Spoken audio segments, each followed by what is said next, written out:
everyone, it's Shel from Paperclay Studio, and I'm bringing you my next installment in the Creative Arts Collaboration hashtag event this month, which is Trash to Treasure.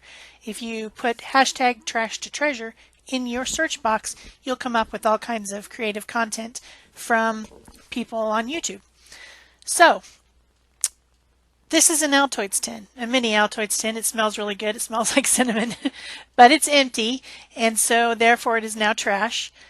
Except for I'm going to make something out of it. So the first thing I did was sand some of the shininess off it. I didn't go crazy with that, but I just wanted to give it a little bit of tooth so that it could hold paint or whatever I was going to put on with it. And then I used a 1/16 punch to punch holes. Amazingly, you can do that with a paper punch. Punch holes in the top and bottom, 2 in the top and 1 in the bottom on the inside, because I'm going to be making this into a pendant / locket. Now I've got out some Paperclay. This is a product that you can find around, and it's basically paper pulp mixed with some sort of a hardening agent.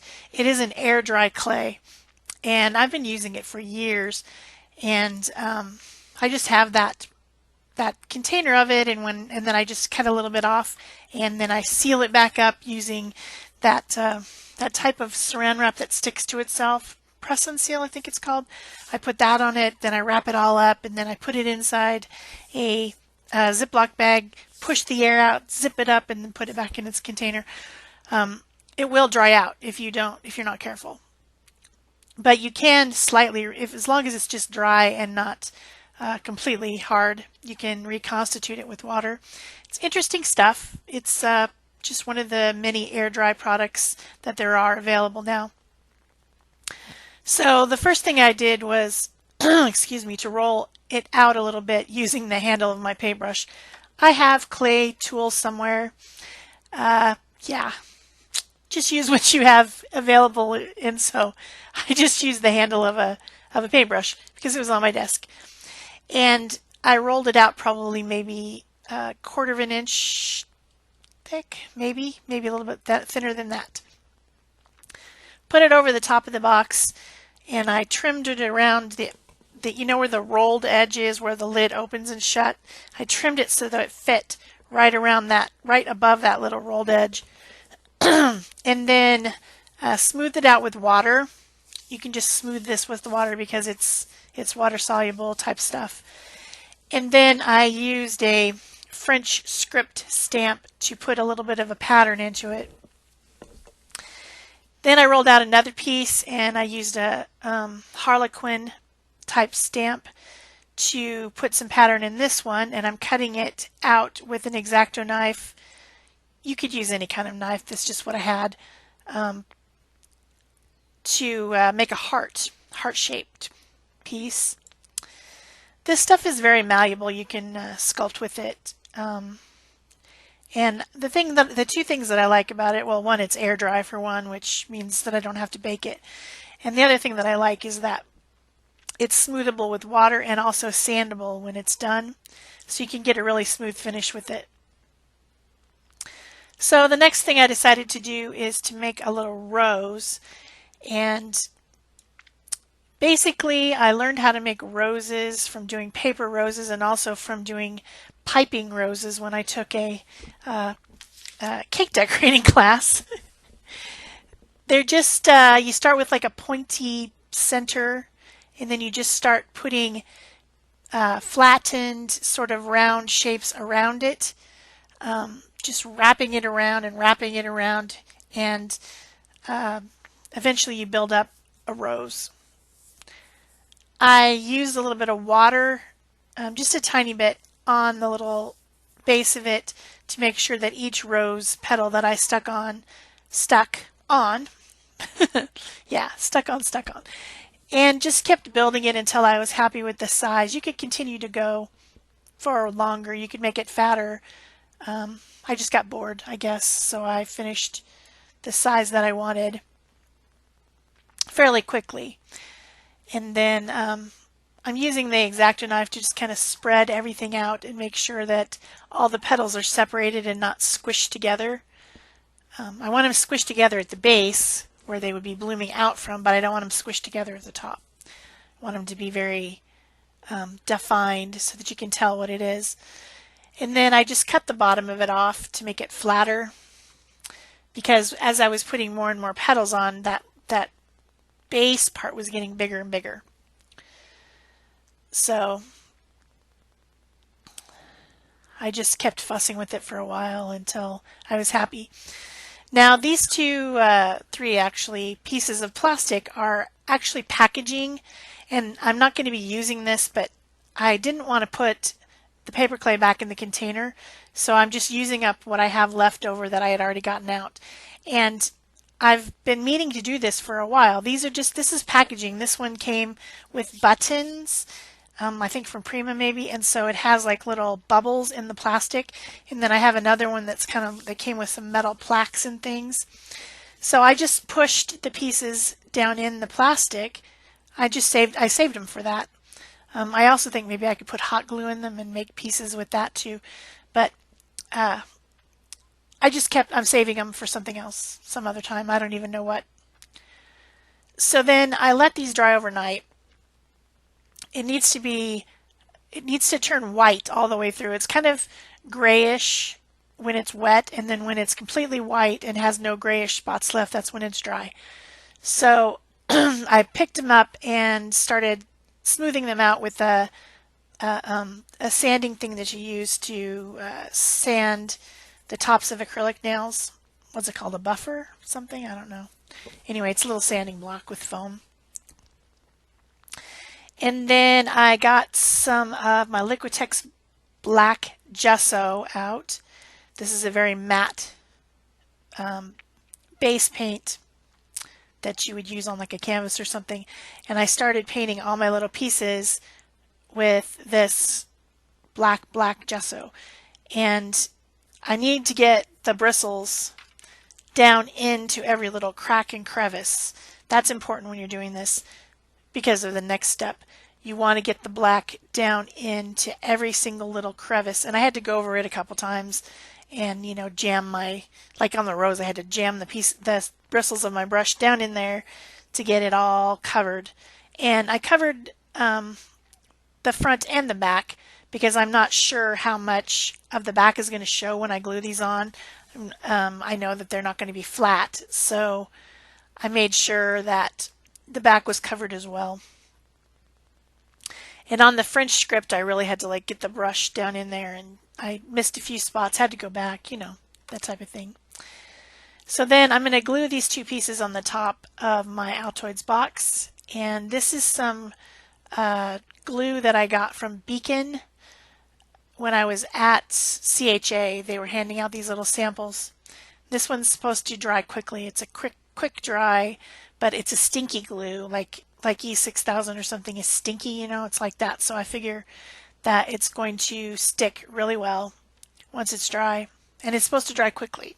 So that's the reason that I chose it. So while I was waiting for those to dry a while, I didn't wait very long. I got out some cord. This is like a cotton cord for making jewelry, and then some copper colored craft wire. And I'm making, at the end of the wire, I'm making a spiral just by using this metal tool. I'm using the round part at the bottom to make a spiral. And then with the ends of the cording, I'm putting some more of that glue on there and then putting them inside the spiral, and this will make a connector.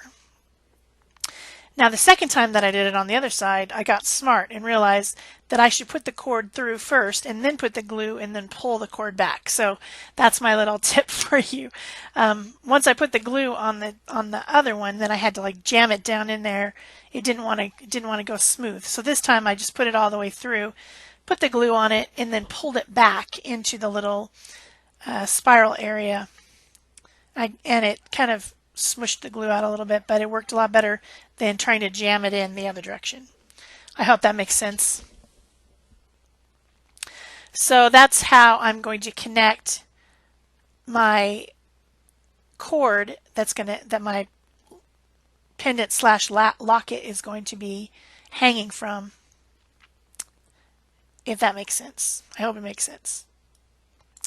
I could have made bigger holes and put the cord all the way through and tied it on the inside, but I wanted to put some beads on to make it a little bit more decorative, so that's the reason that I did it that way, using the wire instead, because I don't really have any beads that are big enough that goes over this cord. All the holes on my beads are smaller than that. So now I'm doing dry brushing, and this is heavy gesso. I'm not using my regular gesso. I'm using a heavier one from Prima Art Basics. You need to have a scrubby brush, and you need to have the tiniest little bit of gesso on there, and very, very dry. No moisture on the brush. You don't want it to be gloopy because you want the gesso to glide over the exposed parts and not go down into the parts that I spent so much time getting that black gesso down in there. I just want the tops to be highlighted.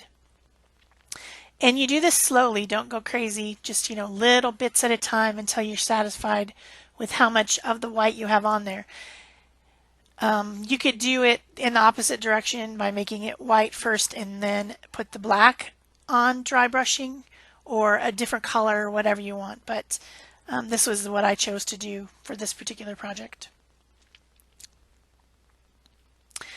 So then I got out some of my Tattered Angels paints. I'm going to be using some Glimmer Glaze, which is a clear hard glaze when it's dry with different pigment and shimmer inside of it, and also a couple of the Glimmer Mists and a couple high impact paints. I didn't decide, oh, I'm going to just only use whatever. I just picked the colors that I wanted. So whatever I had in the colors that I wanted is what I picked. So I'm starting out with this pewter Glimmer Glaze, doing the background with it, just lightly touching over where the white is. So I'm basically covering the white gesso with the glaze. And gesso is very matte by nature. It's just a very matte. So then when you put this glaze over the top, you get a shimmery and also shiny surface. So because I wanted this paperclay to be completely sealed, the glazes are a good choice because they really are kind of like a glossy sealer type of a paint. Tattered Angels has a lot of different paints. I'll bet you guys don't have any idea what kind of paints they have. There's so many. They have so many. So then I got a copper glimmer glaze, a copper colored glimmer glaze, and I'll put the colors that I used in the description box below with links, as well as all the other stuff that I've used on this project, so that you can find it if you want it. I think it's called Cowboy, but I'm not sure. It might be Terracotta. I'm not sure which one I ended up picking, but it's a copper glaze. And then I also got out some of the lobster colored shimmer mist and just squirted it on my palette and used that. Then this purple is high impact paint, which is another one of their lines of acrylic paint. It's more of a opaque acrylic paint rather than the glazes are see-through and the high impact is more opaque. Then I also used some sort of a purple, and I'll have to figure out which one. Shimmer Glimmer Mist as well, to add a little bit more glimmer, because the high impact doesn't really have glimmer in it. Well, some of it does and some of it doesn't, but that purple one doesn't. So I wanted to have shimmer, mica on there as well. And then once all that was dry, and I did add some of the copper and the purple in the background as well. I didn't leave it completely solid pewter color. I wanted to kind of blend it around. Then this high impact paint is called Rose Gold, and it has a lot of shimmer in it, kind of a pearly shimmer. And so I used that to just add a little bit of highlights. So then I decided that I wanted the base, the back of the tin to not be matte. I remember I put black gesso on there, so I got out the Liquitex Gloss Medium and Varnish and put a coat of that all over everything, and that's again going to seal in some of that other stuff. It's a shiny varnish. I didn't go real crazy on the front, but I made sure that the whole back and sides were covered with that, and now it's shiny black instead of matte black. Then I got out my box of metal stuff and got out a couple gears and a key to glue on, and then it kind of went into the steampunk realm. I wasn't planning that when I first started the project, but then I liked these copper gears. The key, however, is an antique gold, and so off camera at the end, which I forgot to film, I used some more of that copper glaze, and I went over the key to make it copper colored because nothing else on here is gold, so it wasn't quite right. But using that same quick grip stinky glue from Beacon products to glue on all my other little metal pieces. I like that it has such a fine little tip, and I can get the glue where I want it easily. That's it might be because it's a sample. I'm not sure. I don't know what the actual big pieces are like. And then just to add another little element of visual interest and shine, I'm using some Liquitex glass bead gel. This dries clear, and then it has little glass beads, so there'll be like shimmery, shiny little glass beads on there when it's all dry. Just for fun. Sure, why not? So if you guys are enjoying this video, be sure to leave me a thumbs up, comment so I know you're here, subscribe if you haven't already, share if you want to, and also use the hashtag trash to treasure to find everyone else's videos. I did put some beads on. I put a dangly using the holes that I punched, and that's my project. Thanks for watching.